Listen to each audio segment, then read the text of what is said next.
Hi hello welcome back to my channel. నేను మీ శృతి. మన వీడియోని ఫస్ట్ టైం చూస్తున్నట్టయితే మీకు sure to subscribe my channel. ఇరిగిపోయిన పాలతో ఏం చేద్దామా అని అనుకుంటుంటే స్వీట్ చేద్దామన్న థాట్ వచ్చింది. సో స్టార్ట్ అయితే చేసిన. ఫస్ట్ ఆ ఇరిగిపోయిన పాలని కొంచెం వెయిట్ చేసి తర్వాత ఒక క్లాత్లో వాటిని ఉడగట్టి వాటర్ లేకుండా మొత్తం ఉడగట్టేసేయాలి.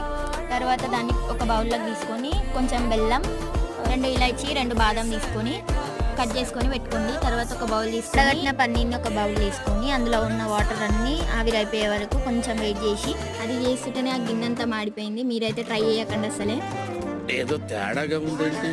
తర్వాత బెల్లం యాడ్ చేసుకొని ముందే కట్ చేసి పెట్టుకున్న బాదం, ఇలాచి అవన్నీ వేసేసేయండి. తర్వాత దాన్ని కొంచెం గార్నిష్ చేయండి.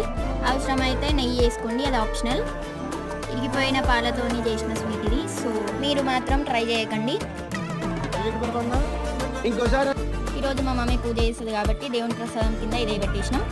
నా వీడియో నచ్చినట్టయితే like, share and subscribe my channel. వీటిని ఏమంటారో కామెంట్ సెక్షన్లో కామెంట్ చేయండి.